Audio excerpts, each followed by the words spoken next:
Well, I am really excited to be here. So I am going to share a little bit with you about court-appointed special advocates. I have a PowerPoint so that I think having a visual just adds a little bit more to what I have to share with you. So you can follow along, look up there, and hear my words. So that's me on a better day.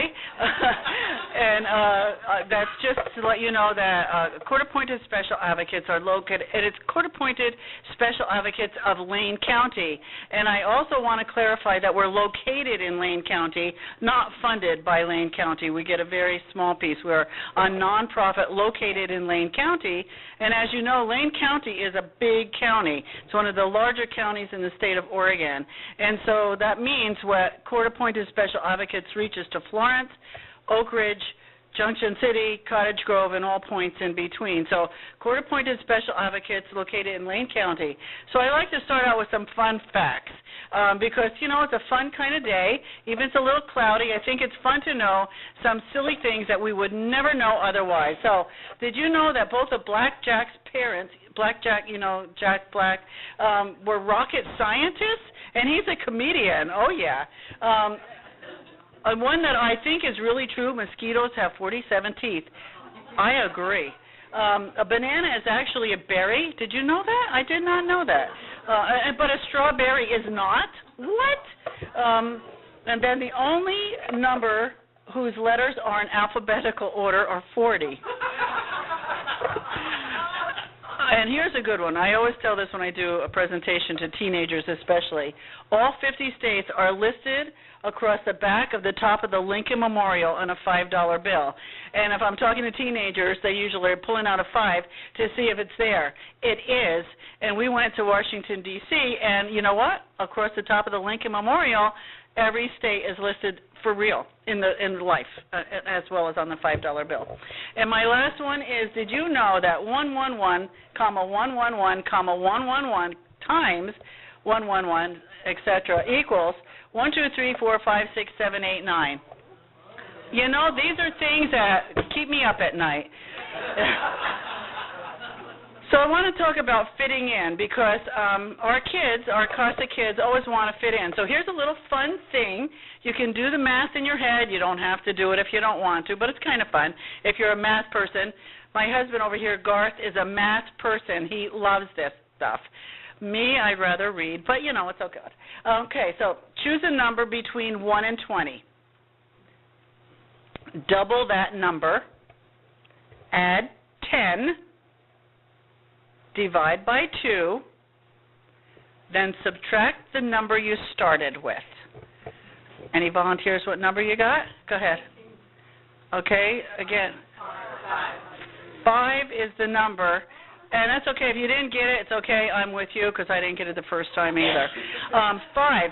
So we all started with a different number, but we got to the same point, and that's what I want to talk about becoming a CASA.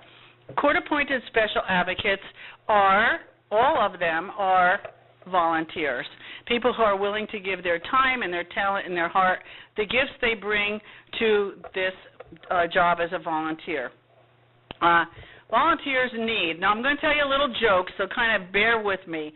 So I put the picture here so you can get a visual of, this is a guy was taking some penguins to the zoo, and his truck broke down. And he said, oh, how am I going to get these penguins to the zoo? They've really got to get there. So this other guy comes up and he says, here, let me help you with that. I've got a pickup back here. So they get the penguins out of the first guy's truck, takes it to the second guy's truck, and zoom, off he goes. The volunteer takes the penguins. He's gone out of sight, and the first guy starts working on his truck and gets it going. So he thinks, I've really got to get to the zoo, got to make sure those penguins got there. So he drives out to the zoo, goes to the penguin area, no penguins. And he goes, what is going on? So as he's driving back into town, he passes the Dairy Queen, and he sees the guy coming out of Dairy Queen, and all the penguins are following him.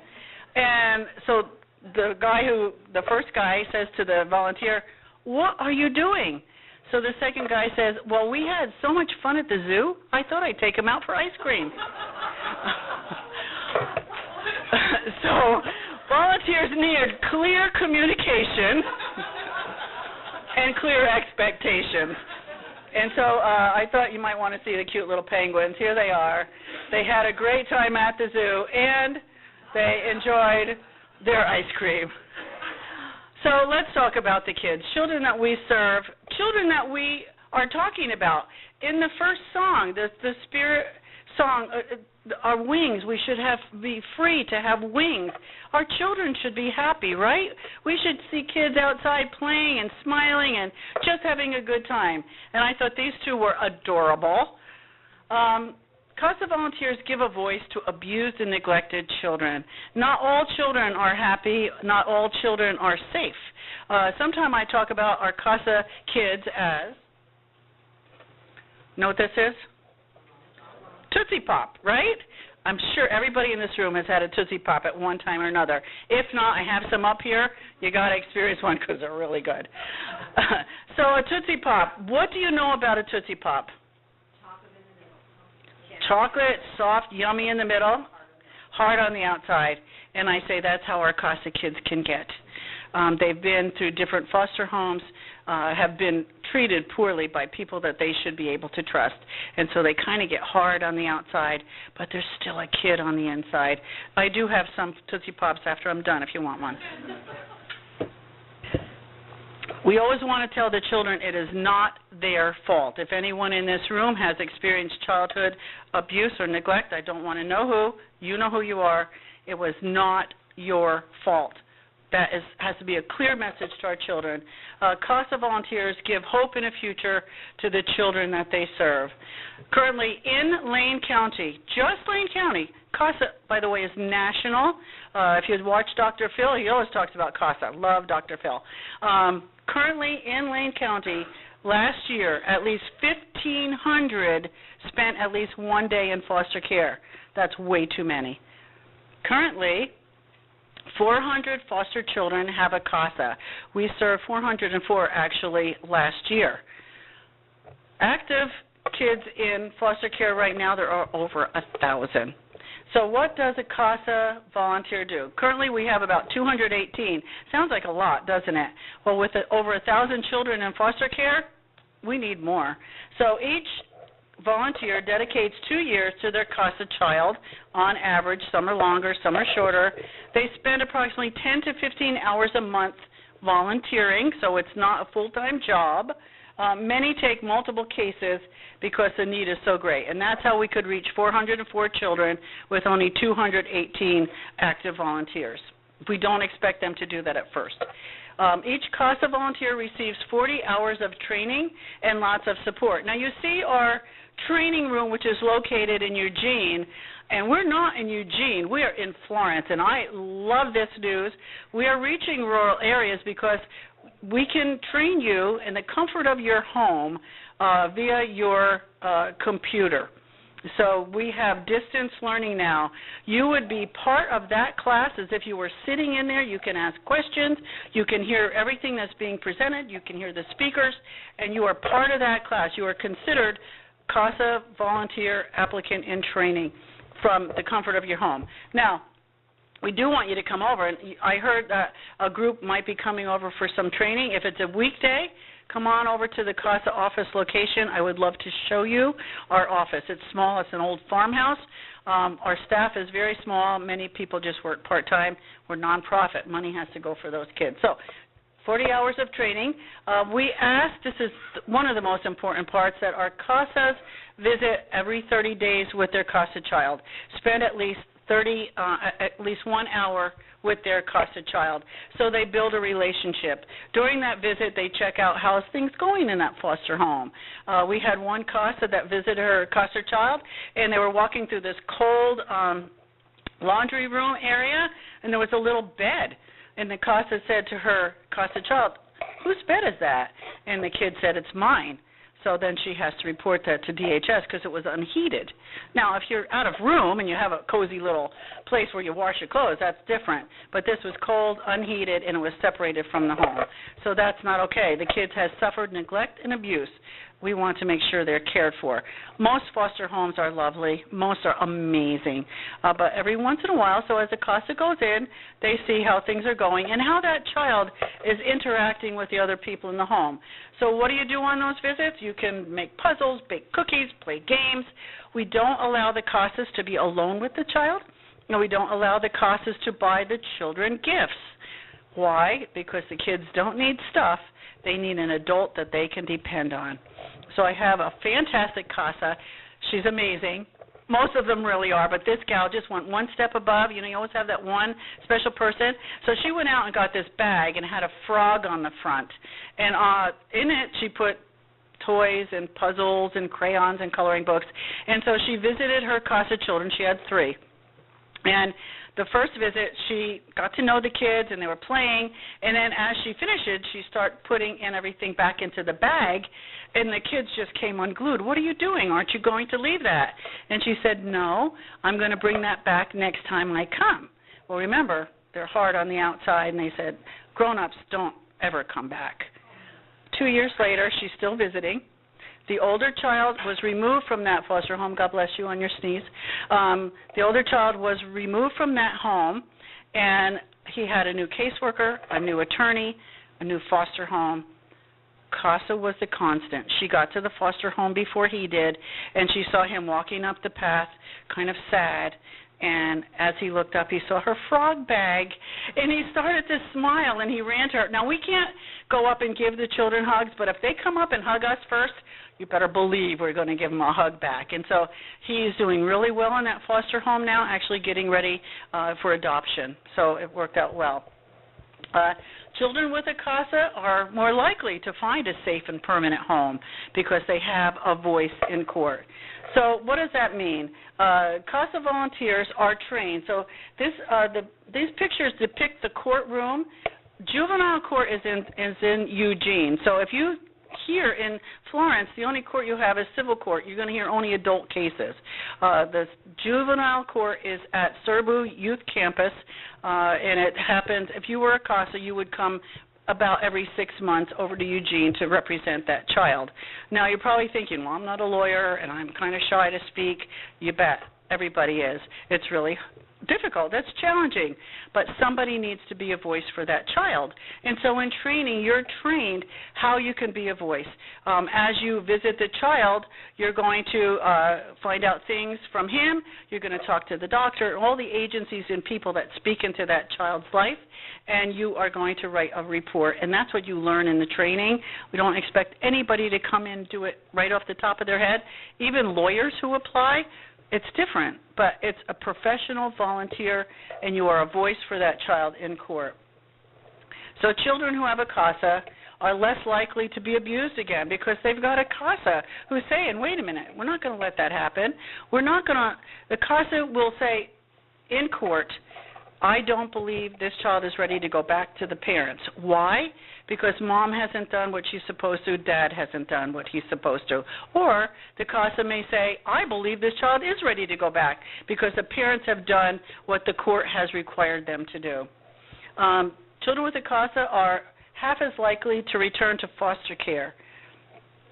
Children with a CASA do better in school. Gee, I wonder why. You know, if you're in the life of a child, if you have a kid in your life somewhere, you know when you pay attention to them, they just thrive. It makes a difference for them. Children with a CASA save the taxpayers money. We like to hear that. We're all on budgets. And children with a CASA spend 2 years less time in care, and so they save $17,000 per child if they have a CASA. Yeah, pretty good, huh? You can make a difference for a child. Anybody can become a CASA. The training is here. You have to have the heart and want to do it. It's a professional volunteer. It's 10 to 15 hours a month, and everyone's welcome to become a CASA. This is one of the groups that we graduated. We get a lot of seniors because you have the talent, you have the gifts, you have the time, and you have the heart. So I love talking to audiences like this because you get it. On behalf of CASA, thank you for inviting me, but I'm not finished because I want to show you a video of a successful CASA case. This is a little boy, and his CASA played a huge part in his life. So let me show you Logan's story. It's a short little video, if I can get this to work. Okay, you want to come up and help me, honey? That's why he comes with me. Besides, he drives. No, it'll work.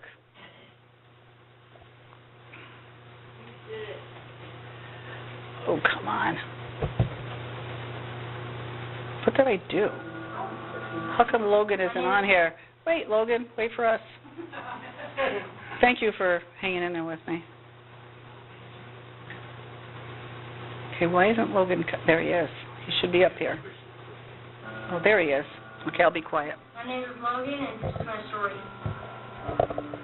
Logan was born in July of 2005. In August of 2005, he was removed from his mother and father's care because they were on drugs. I think it was meth. Logan had multiple special circumstances in his case in that he was removed from his parents so early in his life. There wasn't a lot of bonding.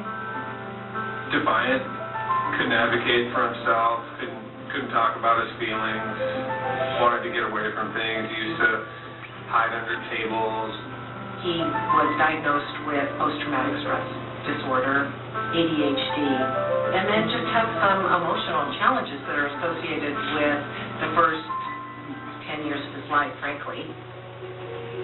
I met Logan when he was a second grader, and he went to the elementary school that I worked at. And then Ben and I decided that we wanted to adopt out of foster care, so we had already started the process. It came to my attention that he was back in care and that he needed a placement. He was actually one of the reasons why I started thinking about adopting out of foster care, because I knew he'd been in and out of care, and I just adored him, and I was very close to him and spent a lot of time with him. When I took back over the case with Logan and saw the foster home that he was in and the experience and education and, frankly, commitment of his foster parents, you know, my perspective was that keeping Logan in his current foster home as an adoptive home would be the best option for him. Patty wasn't bound by the rules and regulations of the agencies that were involved, and so she was able to come to her own conclusions about things and advocate for that, even if it wasn't necessarily what the state or other people thought needed to happen because of the rules that were bound by.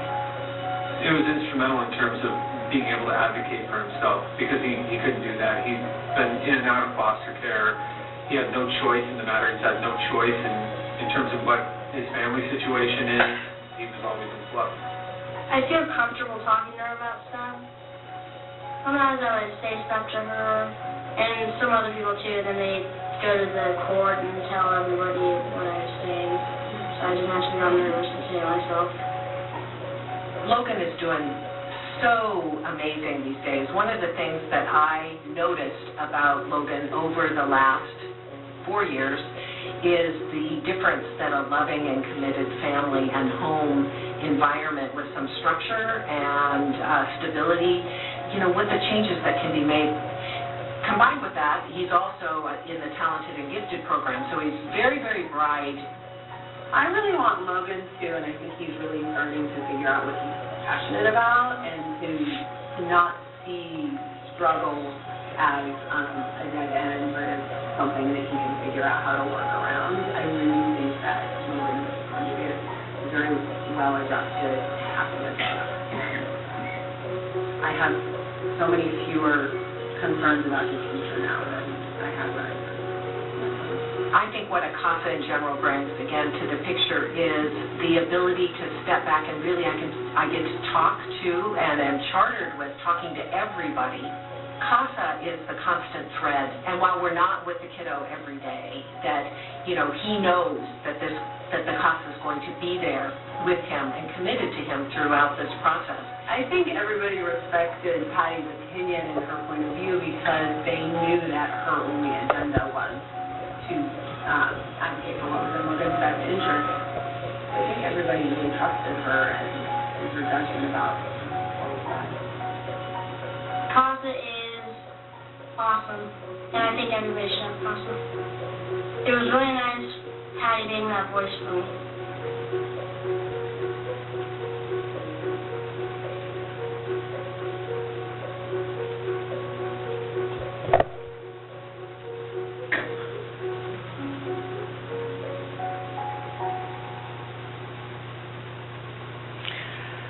So, Logan is one of our success stories. You can make a difference in the life of a child. I have a teen that I work with, and she said to me, everybody that works on my case is paid to be there, but my CASA is not. These kids get it. They know. They know when you're sincere. They are in our community. They're here in Florence as well as all throughout Lane County. Right now, the kids who are here are served by some of our CASAs that drive over from Eugene to visit them, and they have no problem with that because it makes a difference in the life of a child. So what I like to close with is, if not you, then who? If not now, then when? And if not here with CASA, then where? So thank you so much for having me speak with you today. And like I said earlier, I'll be happy to answer any questions during that circle time later on that Sally had mentioned. Thank you so much.